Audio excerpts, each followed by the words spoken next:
Assalamualaikum warahmatullahi wabarakatuh. Halo semua, di sini saya sebagai perwakilan kelompok pada mata kuliah Psikologi Lingkungan akan menjelaskan materi mengenai lingkungan dan tempat kerja.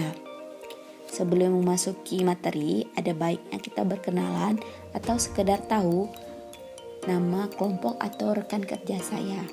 Pertama ada Aldila dengan saya sendiri, kemudian ada Elvida Yusri, Vanessa Hayati, Fitri Mustika, Lili Arisanti, dan Sadik Nanda. Sebelum memasuki materi inti, ada baiknya kita tahu mengapa dalam psikologi lingkungan ini membahas lingkungan dan tempat kerja. Jadi, psikologi lingkungan yang kita tahu itu mempelajari perilaku manusia berdasarkan lingkungan. Nah, di sini lingkungan dan tempat kerja masuk dalam komponen individu. Contoh lingkungan yang lain yang masuk dalam komponen individu itu ada lingkungan sosial, lalu ada lingkungan dan tempat tinggal. Nah, maka dalam psikologi lingkungan membahas lingkungan dan tempat kerja juga.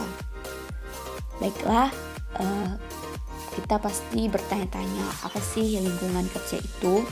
Nah, lingkungan kerja adalah segala sesuatu yang ada di sekitar para pekerja yang dapat mempengaruhi dirinya dalam menjalankan tugas-tugas yang dibebankan. Nah, di garis bawahi di sini ada mempengaruhi. Jadi, nanti ada faktor atau unsur-unsur yang dapat mempengaruhi pekerjaan atau pekerja itu.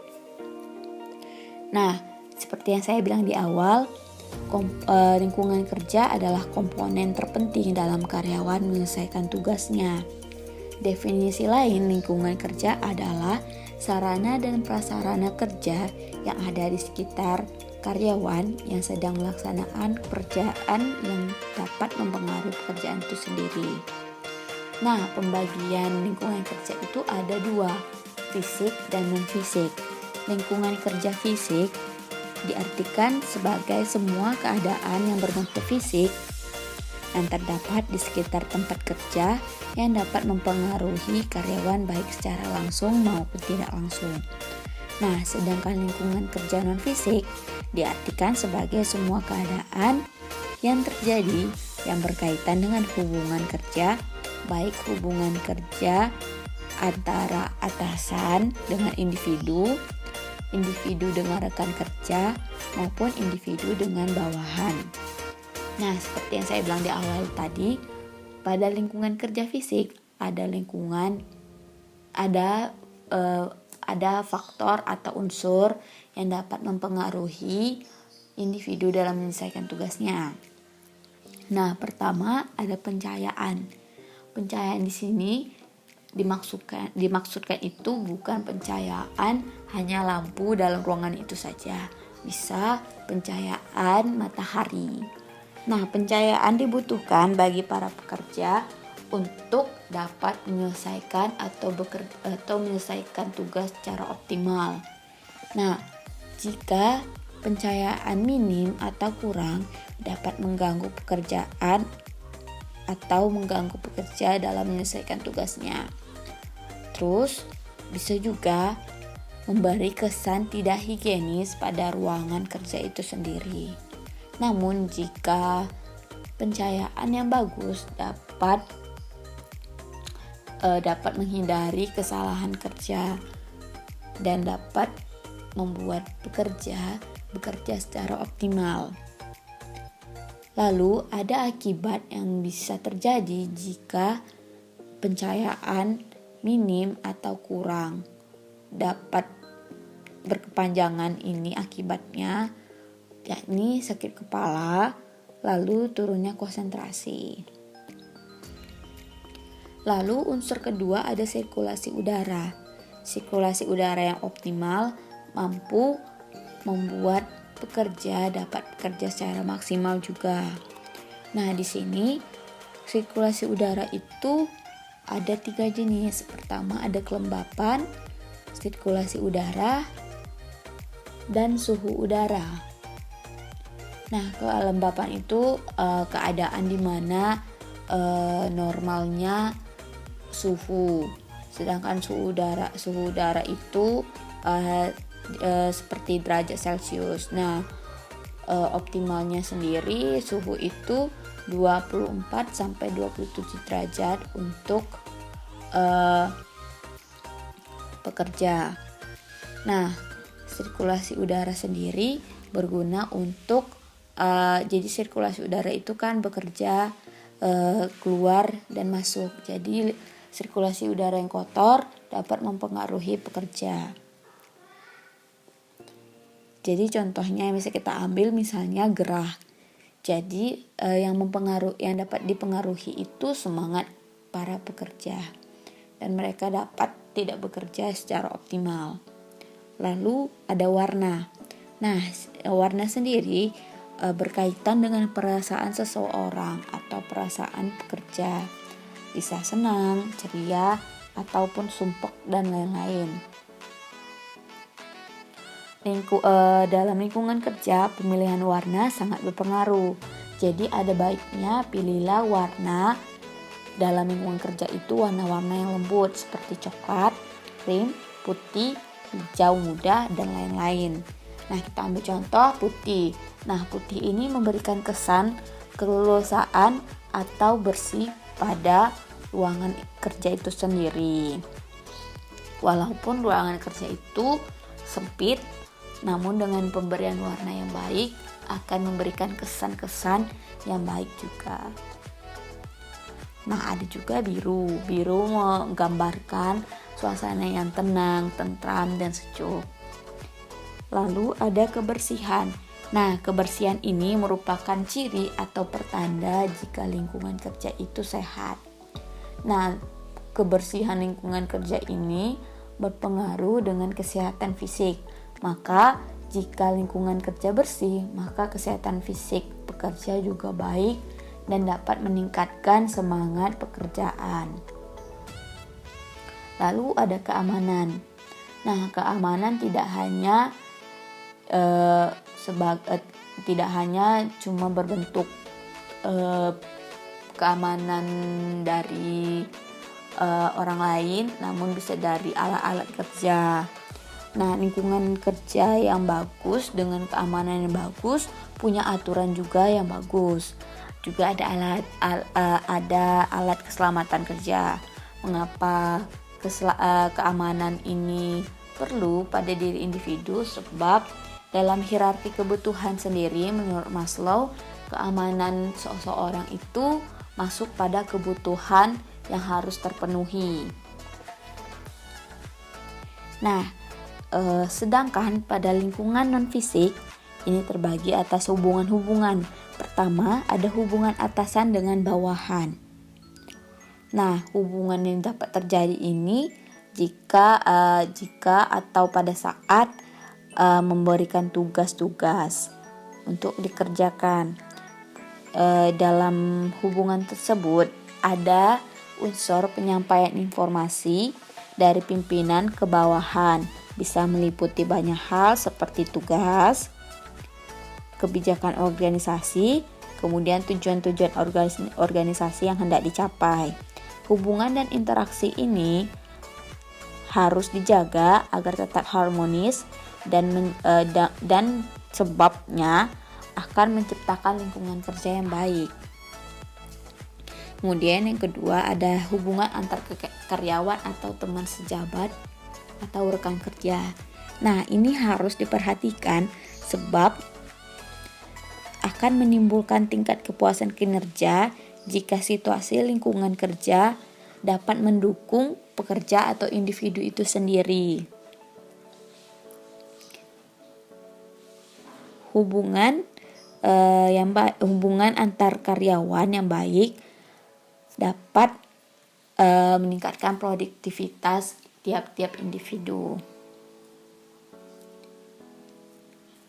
Nah, lalu dalam program studi tempat kerja internasional atau IWSP itu memahami bagaimana lingkungan kerja fisik mendukung inisiatif tempat kerja yang mendorong tinggi kinerja yang dibagi menjadi 5. Pertama itu, lingkungan fisik harus mencerminkan identitas tim.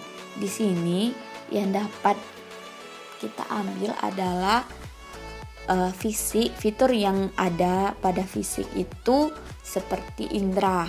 Nah, indera ini dapat berupa gaya dekoratif yang ada dalam perusahaan, kemudian lokasi kantor, kemudian alokasi ruang kode warna, juga karya seni. Jadi contohnya di dalam perusahaan itu ada beberapa lukisan atau piagam-piagam yang menjelaskan dalam bidang apa perusahaan ini berjalan.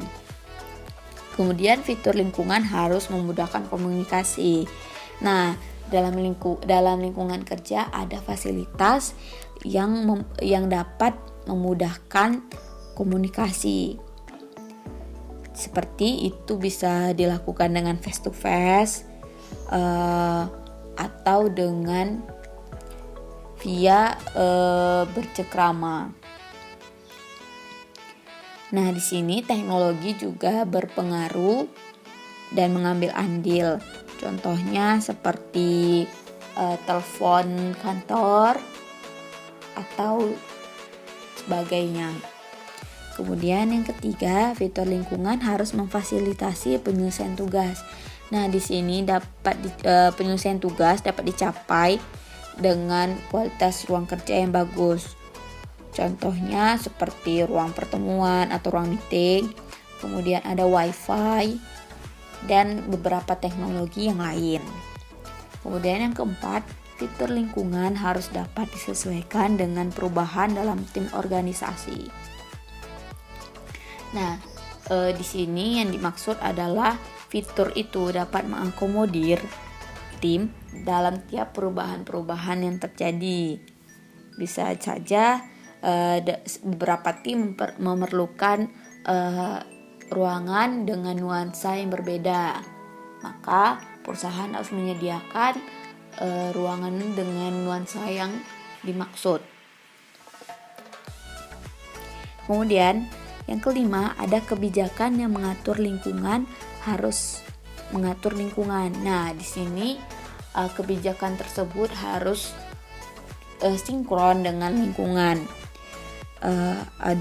Jadi gunanya itu untuk mengembangkan rasa identitas, kemudian memfasilitasi komunikasi, kemudian dapat berguna untuk penyelesaian tugas dan lain-lain.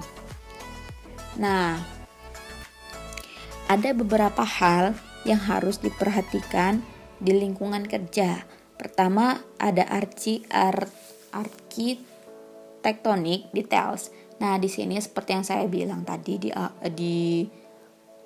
IWSP tadi ada gaya dekoratif, warna dan karya seni. Maka arsitektonik ini masuk dalam hal tersebut. Kemudian ada tampilan atau display. Di sini tampilan mempengaruhi moral individu dan kepuasan lingkungannya. Lalu ada sumber daya. Nah, sumber daya di sini yang dimaksud adalah seperti uang atau waktu. Jadi waktu yang banyak itu dapat membuat pekerja dapat menyelesaikan tugas, namun tetap harus dibatasi dengan deadline. Sedangkan uang itu berpengaruh dalam penyelesaian tugas para pekerja. Di sumber daya lain itu bisa berupa beberapa fasilitas yang ada pada kantor. Kemudian ada properti sekitar. Nah, properti sekitar ini bisa mempengaruhi kenyamanan di diri individu, seperti pencahayaan, kualitas suara, musik jika perlu, atau beberapa hal lain. Nah, di sini berguna untuk mengontrol properti itu untuk memenuhi persyaratan yang kemungkinan akan menghasilkan beberapa peningkatan. Kemudian kenyamanan termal. Termal di sini dimaksud seperti suhu. Kemudian seperti kelembapan tadi. Kemudian sirkulasi udara juga. Nah, indikator-indikator tadi itu merupakan kenyamanan termal. Ini sendiri tergantung pada jenis pekerjaan yang dilakukan. Jadi jika pekerjaan dalam ruangan, hendaknya pekerjaan itu tidak suhu atau kenyamanan termal itu tidak terganggu. Jadi dapat diberikan AC misalnya dan lain-lain sebagainya. Kemudian ada penerangan seperti di awal tadi, penerangan atau pencahayaan.